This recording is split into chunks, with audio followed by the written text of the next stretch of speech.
आज आपकी जो बैठक थी, आज यहाँ महत्वपूर्ण बैठक, ये किस विषय को लेकर थी और उसके बाद प्रेस कॉन्फ्रेंस का उद्देश्य क्या है? आज हम लोग का आदिवासी जन परिषद का प्रमुख साथियों का बैठक था और हम लोग इस बैठक में सर्वसम्मति से विभिन्न प्रस्ताव को पारित किए हैं कि हम लोग नंबर 1 कि 9 अगस्त 2022 को पूरे विश्व में विश्व आदिवासी दिवस मनाया जा रहा है। और दूसरा है अन्य मुद्दे हैं, जैसे कोई भी व्यक्ति आदिवासी महिला से शादी कर लेता है, उसके बाद चुनाव लड़वाया जाता है, स्थानीय नियोजन नीति है, धर्म कोड है और 5वीं अनुसूची के दिए गए अधिकार है। ये सभी मुद्दे को लेकर के आज बैठक हुई। तो क्षण के मैं बात कहना चाहता हूँ कि आदिवासी जन परिषद विश्व आदिवासी दिवस के अवसर पर 9 अगस्त 2022 को करमटोली चौक धुमकुड़िया में हम लोग पूरे हर्षोल्लास के साथ आदिवासी दिवस हम मनाएंगे। देखिए, जब अमेरिका में 1995 में 9 अगस्त 1995 में पहली बार मनाया गया था और इसकी जानकारी बहुत आदिवासियों को भी नहीं थी, सामान्य आदमी को भी नहीं था यहाँ पर। लेकिन जब हम लोग मनाने लगे, ये एक संवैधानिक त्यौहार के रूप में हम लोग मनाने लगे, तो जो अधिवेशन में जो दिए गए थे, वहाँ पर जो प्रस्ताव पारित किया गया था उनके चार्टर में, कि आदिवासियों को नरसंहार न हो पूरी दुनिया में, और पुलिसिया दमन और सैनिक का जो दमन होता है वो देश में कहीं ना हो। और दूसरी बात, उनकी ज़मीन जो छीनी जा रही है और पत्र पत्रिकाएं और न्यूज़पेपर के माध्यम से उसको प्रमोशन का भी करने का उनको जो है काम करने का दिया गया है।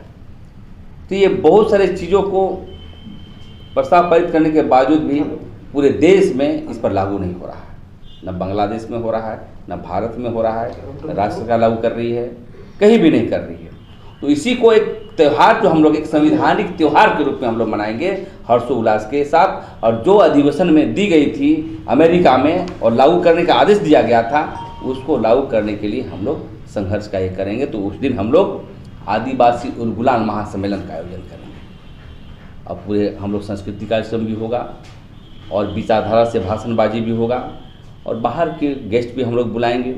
इस तरह का हम लोग एक बहुत बड़ा प्रोग्राम करने वाले हैं और इसी को लेकर के आज हम लोग बैठक कर रहे हैं। दूसरी बात कि अभी देखने को मिलता है कि जनजातीय सुरक्षा मंच कह रही है, पेपर में भी आया है, हमारा पेपर के कतरन में देख लीजिए, यहाँ पर जो है ये प्रभात खबर में, कि जो आदिवासी धर्मांतरण कर गए हैं उसको डिलिस्टिंग किया जाएगा। मतलब क्रिश्चियन पर उन लोग का इशारा है। तो जनपरिषद मांग करती है कि 2% क्रिश्चियन बन गए हमारे आदिवासी, जो 98% हिंदू हो गए, तो उसके लिए क्यों ये बात की जा रही है?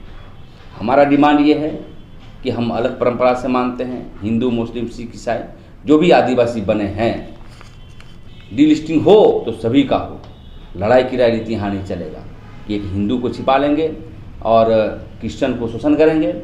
डिलिस्टिंग हो तो सभी का हो, क्योंकि ये पूरे देश में अभियान चल रहा है इन लोगों का, इनकी अधिकार छीनी जाए।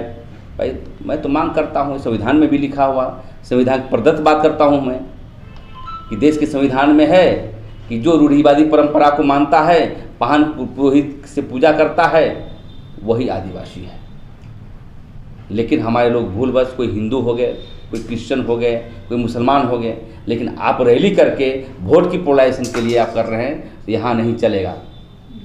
यहाँ मोहन भगवत का भी हम पुतला दहन करेंगे, वो किए भी हैं। यदि आपको राजनीति करना है झारखंड में, झारखंड है, ये समझिए कोई दूसरा प्रदेश नहीं है। यहाँ यदि आदिवासियों के बीच में लड़ाने का काम करेंगे तो आदिवासी जन परिषद पुरजोर विरोध करेगा। और दूसरी बात ये मैं कहना चाहता हूँ कि आदिवासी समाज के बीच में ही कोई गैर आदिवासी शादी कर लेता है किसी महिला हमारा बहन से, और उसको मुखिया लड़वा रहा है, कोई एमएलए लड़वा रहा है, बहुत देखने की बहस पैदा हो गई है। इसका मतलब आप आदिवासी को शोषण दमन करना चाहते हैं महिला को, कि शादी कर लें और मान्यता भी नहीं देते हो, एक रखायल के रूप में रखते हो, और चुनाव लड़ने के बाद पूरा इसकी जो दी गई जो संवैधानिक प्रदत्त धन संपत्ति कमा करके ऐशमौज करते हो। तो इसके लिए हम लोग राज्यपाल से मिलेंगे और एक स्मारक पत्र सौंपेंगे कि जो भी गैर आदिवासी व्यक्ति आदिवासी बहन के साथ शादी करके जो इस तरह का काम कर रहा है उसकी आरक्षण को समाप्त किया जाए। शादी करिए, कोई दिक्कत नहीं, लेकिन उसकी लाभ लेने के लिए शादी करोगे तो आदिवासी जन परिषद बर्दाश्त नहीं करेगी। मैं ये कहना चाहता हूँ, आपके मंच में ये भी सवाल आएंगे।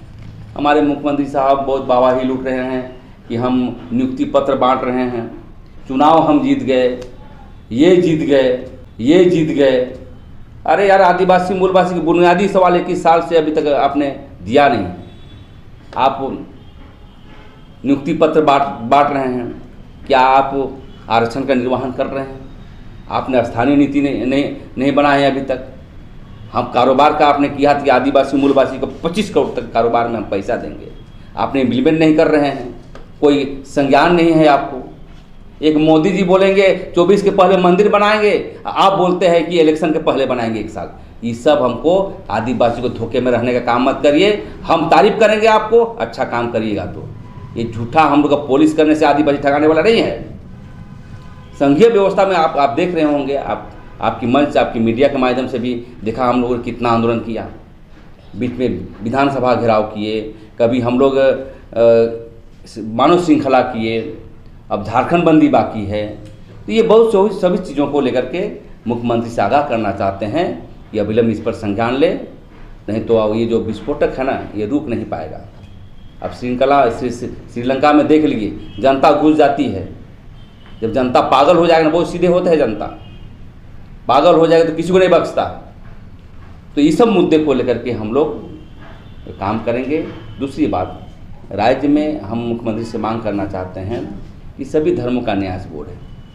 आज तक आदिवासी स्टेट में आदिवासी धार्मिक न्यास बोर्ड आपने नहीं बनाया। स्थानीय नीति और पेशा कानून पर संज्ञान ही आपने नहीं ले रहे हो।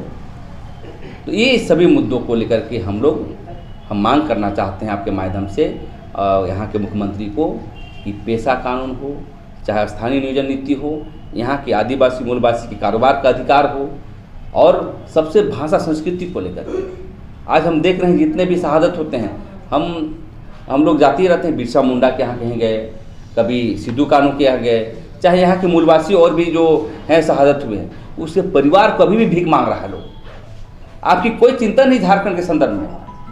तो यही सभी मुद्दों को लेकर के आज हम लोग एक बैठक लिए हैं और एक निर्णायक लड़ाई के लिए हम लोग खाका तैयार कर रहे हैं, और सभी संगठन को भी बैठाएंगे और भी बैठक करेंगे और निर्णायक लड़ाई की ओर हम लोग आगे बढ़ने का काम करेंगे। प्रश्न ये उठता है कि 1995 में अमेरिका ने 9 अगस्त को आदिवासी दिवस के रूप में मनाना प्रारंभ किया। उसी तर्ज पर हमारे देश में झारखंड में, जो कि मूल रूप से आदिवासी बहुल राज्य है और पारंपरिक राज्य है, तो यहाँ पर भी हम लोग उसी तर्ज पर मनाने जा रहे हैं। क्यों नहीं यहाँ पर एक स्वघोषित अपने से यहाँ के किसी जननायक की जन्मतिथि को आदिवासी दिवस के रूप में मनाने की मांग की जाए। जैसे भगवान बिरसा मुंडा, कौन नहीं जानता, तो उनका जन्म दिवस हो, सिद्धू कानू है, बहुत सारे हैं। तो क्यों ना अपनी एक अलग पहचान बनाई जाए, अपना एक आदिवासी दिवस मनाने की मांग की जाए। ठीक है, उस आदिवासी दिवस को मनाने से मेरा कोई इनकार नहीं है, फिर भी अपना क्यों नहीं? देखिए, अब ये संवैधानिक प्रदत्त बात है। महिला दिवस है, फादर दिवस है, चिल्ड्रन दिवस है, तो ये सभी देश के लोग मिलकर बनाए हैं ना, ये तो हमारा ये नहीं है। लेकिन हम तो डेली दिवस मनाते हैं। लेकिन आपका कहना जायज़ है कि कोई ऐसे शहादत जो हुए हैं उसके व्यक्ति पर, लेकिन 9 अगस्त को कोई डेथ किए होंगे। 9 अगस्त में बहुत सारे डेट की 9 अगस्त समझिए आदिवासी दिवस ही नहीं है। ये अंग्रेजी हुकूमत के समय हम लोगों ने नारा दिया था, अंग्रेजी भारत छोड़ो। 9 अगस्त एक क्रांतिकारी का दिन है, इसलिए शहादत एक आदमी का क्यों मानेगा? पूरे देश के लोग को आदिवासी दिवस के साथ साथ जो स्वाधीनता संग्राम के दौरान जो जितने भी हमारे आहुति दिया है उसके समय से हम लोग मनाएंगे। तो इसलिए ये दिवस बहुत महत्वपूर्ण है और समय आएगा तो हम लोग जो आपकी बातें रखे हैं कि कोई शहादत के नाम से मनाया जाए, तो उस बात पर भी हमारे जहन में है और सरकार के भी बात को रखेंगे कि आदिवासी दिवस और जो शहादत हुए हैं उसको टेक करके चलिए, उसके आधार पर हम लोग आगे बढ़ेंगे। लेकिन जो अमेरिका द्वारा बनाया गया पूरे देश के प्रतिनिधि थे तो उसको तो मैं हटा नहीं सकता, इसलिए इस दिवस को क्रांतिकारी के रूप में हम लोग मनाने का एक प्लानिंग कर रहे हैं।